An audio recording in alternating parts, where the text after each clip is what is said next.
Hello. So this is the second part of my summary of Professor Amir-Moezzi's article on Shi'ite Doctrine from Encyclopedia Iranica. As I mentioned in part one, you can find this article online in the Iranica, and it dates from 2005. As mentioned in part one, the author identifies three central ideas which constitute the framework of belief for Twelver Shi'ism. First of all, the imamate, Shi'ism being fundamentally an imamology in his view. Secondly, a dual vision of reality between apparent and hidden levels. And thirdly, a dualistic vision of the world between good and evil. I discussed in detail the second of these 3 points, the dual vision of reality, in part one. And in the second part, I'll talk about the dualistic vision of the world and come back to this central concept of the imamate. So to the article. The dualistic vision of the world. Concurrent with this dual vision of esoteric and exoteric, Shi'ite doctrine is based upon another fundamental belief, the dualistic vision of the world.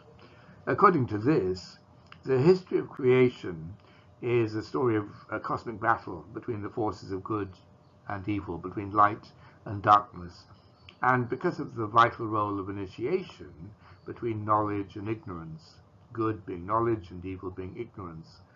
These are universal antagonistic powers, and the battle between their respective forces is woven into the fabric of existence.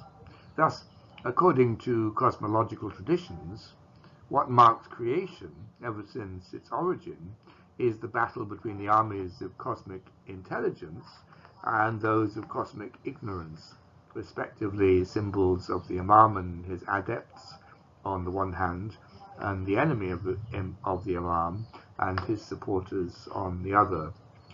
Using Quranic expressions, Shi'i texts speak of the permanent battle between the people of the right and those of the left, between those of benediction and those of malediction. This primordial battle has repercussions from one age to another, with the friends of God and their faithful adepts opposing the forces of ignorance in each period. In this context, ever since creation, the world has known two kinds of government, that of God, in which prophets and imams, as guides of light and justice, are able to openly teach esoteric truths, and that of Satan, in which these truths can only be transmitted and practiced secretly, as a world which is under the influence of the guides of darkness and injustice. Satan having been the adversary of Adam, the history of Adamic humanity is marked by adversity and violence, by the demonic forces of ignorance. During the Adamic cycle, these forces will remain dominant, a majority driving the minority of persecuted initiates towards marginality and isolation. Thus, it will continue to be until the end of time and the advent of the Mahdi, the eschatological savior, who will definitively conquer the forces of evil. With the advent of each religion, the guides of injustice usurp power. As a consequence, within the community, a majority form, who, while subject to the letter of the religion, refuse to believe in the existence of a hidden spirit beneath the letter, and thus challenges the existence of the imam as the master of hermeneutics.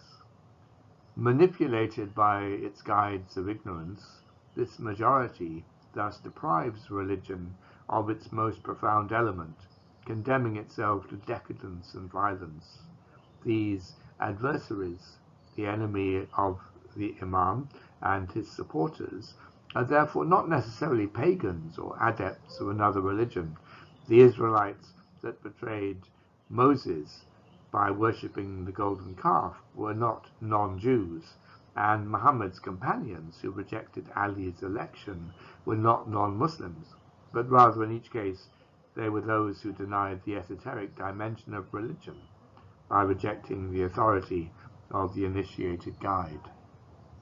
They are the ones whom the Shi'is term the people of the exoteric, the people of appearances and superficiality.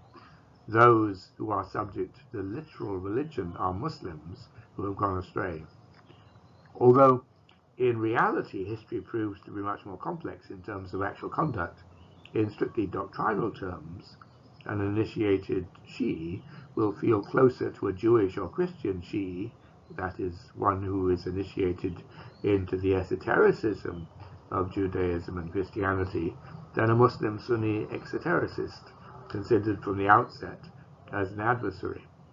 Again, whilst it's true that most early Shi'i texts sing the praises of the Shi'is as a whole, other texts make a clear distinction between a true Shi'i, that is, those initiated into the Imam's teachings, and a superficial Shi'i, that is the mass of believers who only have a shallow understanding of the doctrine and can quite easily be led astray.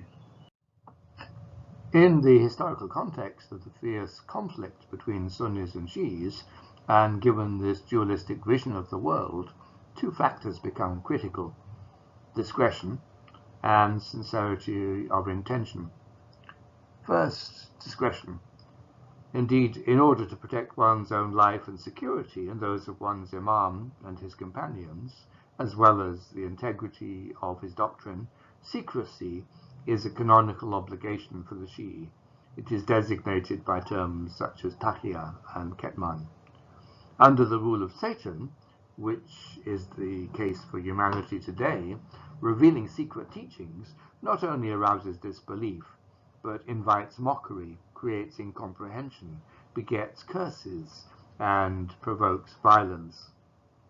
Secondly, in the realm of feelings and sentiments, there is emphasis on sincerity of intention, whose necessity is repeatedly emphasized in the sources.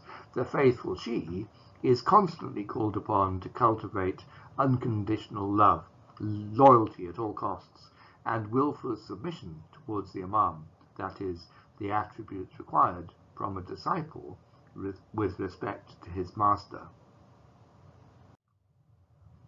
The term used to designate this intense feeling is again one frequently mentioned above, namely walāya. However, the believer is simultaneously called upon to dissociate from the enemies of the imam.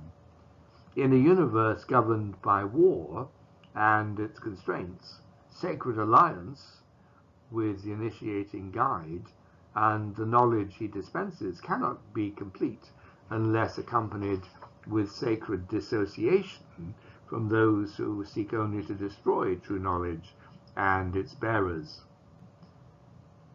Amir-Moezzi again represents this dualistic vision of things by a chart formed of opposing terms based on the dialectic of good and evil. That which is good is based on knowledge or cosmic intelligence. It's linked to the imam and his initiated followers, the faithful guides of light, justice, and guidance. Its followers are the people of the right, the people of benediction, and it requires love, alliance with the imam, that is, walāya, and hatred and dissociation from his enemy. By contrast, evil is based on cosmic ignorance. The adversaries of the imam and their supporters are its proponents. They are the guides of darkness, injustice, and error, and often called the people of the left, the people of malediction. The specifically Shi'i faith seems to be characterized by these dual and dualistic conceptions, the contrast between the hidden and the manifest, and between good and evil, expressed in terms of knowledge and ignorance. These two axes are definitional to the Shi'i's existence, with an axis of initiation marking the transition from the manifest to the hidden, from the exoteric to the esoteric, a process which occurs thanks to the sacred teachings of the imams, proximity to the divine, and understanding of the mysteries of being. Then there is an axis of battle, marked by the universal and perpetual battle between the forces of knowledge and ignorance. For Amir-Moezzi, the entire historical destiny of Shi'ism can be considered as a tension between these two constants of initiation and battle. This is a conception which is particular to it, the first determining the spirituality of humanity, and the second its history. For the individual believer, these tensions require that he keep himself in balance at the point of intersection of these axes. Now, coming back to the notion of walāya, it is of note that it is present in both axes, and indeed that it plays the principal role in the very structure of Shi'ite doctrine. It designates both the nature, status, and function of the imam, but also the believer's attitude towards him. Thus, the term has become almost synonymous with Shi'ism, since the Shi'is very often call themselves the people of walāya. More can be said here about the figure of the imam. The imam's role is both pivotal and fundamental to the Shi'i vision of the world. In his many dimensions, he is truly the beginning and end of Shi'i doctrine.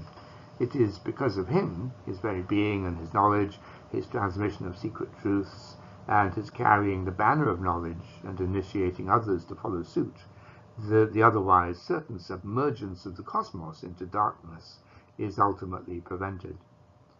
Finally, Amir-Moezzi asks, what is the definition of the imam?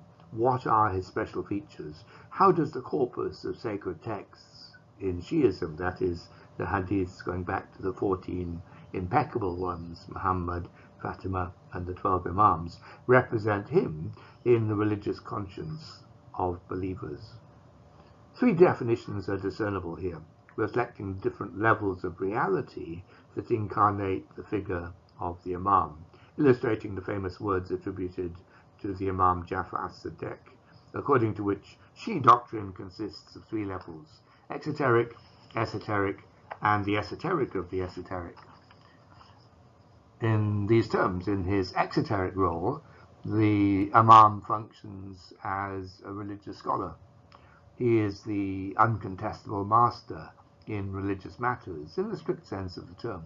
He teaches exoteric aspects of law, exegesis, theology, cosmology, and other disciplines to an audience comprised of all kinds of students, Shi'is, initiated and uninitiated, but also to non-Shi'is, a large section of the Hadith corpus corresponding to these disciplines and the chains of transmission readily attest to this. In addition to the fact that they are descendants of the Prophet, it is especially as religious scholars, more specifically as jurists and traditionalists, that some imams are highly respected in the Sunni tradition. Justifiably so. The exoteric teaching of an imam does not contain any particularly Shi'i traits, and can therefore be heard and understood by non-Shi'is without shocking them. In his esoteric role, the imam functions as the initiatory guide and thaumaturg, that is, a miracle worker. In this role, the imam reveals teachings destined only for Shi'is. The esoteric aspect of doctrinal matters, as well as technical terminology, lead to a conception of the figure of the imam that far exceeds the limits imposed by what was to become Sunni orthodoxy.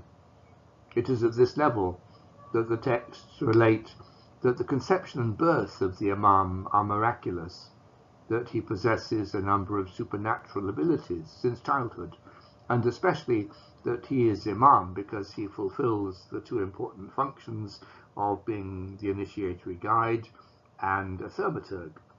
In other words, he possesses initiatory knowledge as well as the fruit of this wisdom in the form of supernormal powers. As an aside here, the sources of the imam's sacred knowledge regarding the mysteries of God, man, and the universe are many. First, celestial sources. Just like the prophets, the imam receives inspiration thanks to celestial beings. Thus he is one who speaks to angels. Moreover, he is capable of celestial ascension to renew and increase his knowledge. Secondly, initiatory science also has occult sources, supernatural forces that leave a mark on the heart or pierce the eardrum, and the column of light in which the imam can contemplate answers to his questions. Thirdly, then there are written sources, the holy books of previous religions, particularly the Quran, all in their complete versions, not falsified, as well as a certain number of secret texts containing extraordinary knowledge transmitted from imam to imam, such as the book of Ali, Fatima's collection, the all-encompassing page, the book of Jaf, and so on.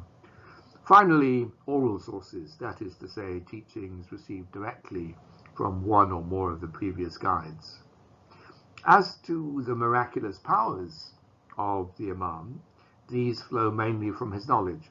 Most among them are moreover presented as sciences. These include knowledge of the past, present and future, knowledge of events in heaven and on earth, knowledge of consciences, of souls, languages, the ability to read minds, occult sciences. The imams can also resuscitate the dead, cure illnesses, rejuvenate the old, and travel and transport others supernaturally. Finally, they possess a number of objects of power, such as the magical formula representing the great name of God, and relics with miraculous powers inherited from prophets, such as Adam's tunic, Solomon's seal, Moses' ark, or the invincible weapon belonging to Muhammad. Finally, in his role as the hidden within the hidden, the imam is the revealed face of God. This aspect of imamology is the most esoteric chapter of theology and seems to constitute the ultimate secret of Shi'ite doctrine. Destined only for initiated Shi'is, this teaching defines the terrestrial imam as a sense-perceptible manifestation of the cosmic imam, who in turn is the place of revelation for which God reveals of himself. This definition clearly established the basis, considered highly subversive from a Sunni standpoint at least, of divinization of the friend of God. Thus, by a theology of successive theophanies, the terrestrial imam is said to reveal God. Amir-Moezzi writes, a limited number of sayings going back to the imams, recalling the paradoxical speech of mystics, and disseminated here and there, shrouded in the mass of traditions, audaciously evokes the identity of the imam in his ultimate ontological reality, with God revealed through his organs and his names and attributes. In this respect, the most significant texts are certain sermons attributed to Ali ibn Abi Talib, imam par excellence, by which, by virtue of a long succession of affirmations, he boldly declares his divinity. Quote, I am the treasurer of knowledge. I am the secret of the invisible. I am the secret of secrets. I am the face of God. I am the first. I am the last. I am the hidden. I am the manifest. I am the created. I am the creator. I am the supreme judge. I possess the incisive word. I have penetrating insight into the path of the book. I am the compassionate. I am the merciful. All these definitions of the figure of the imam form an integral part of the concept of walāya. As the absolute model for initiated believers, the imam as the divine guide presents the divinization of the man of God as the final horizon of the doctrine. Amir-Moezzi concludes that the core of Shi'ite doctrine consists of these three elements: the dual and dualistic visions of the world, and the belief in the omnipresent figure of the imam as bearer of walāya. As far as we can tell, they characterize what we're able to know of early Shi'ism, and they are the basis on which many other religious beliefs and practices are grafted. The concept of divine alliance or friendship is central, being definitional to what Shi'ism is. To quote the author again, presented as the esoteric dimension of prophethood, the religion of the imams, in its esoteric aspect, is defined as being the very secret of Muhammad's religion. The terrestrial imam is the guardian and transmitter of the secret, whereas the cosmic imam is its content. So thank you for listening, and particular thanks to my patrons, Ian Palin and Tricia Williams. If you like this video, you're welcome to subscribe to my channel. And if you want to support the development of the channel, you can do so through Patreon or PayPal. I'll give details below the video. You can also click the like button so that I can get an idea of which videos are of greatest interest to viewers. I'm going to follow this video up with another one on the concept of Mahdi in 12 Shi'ism, again from Encyclopedia Iranica. Have a good day.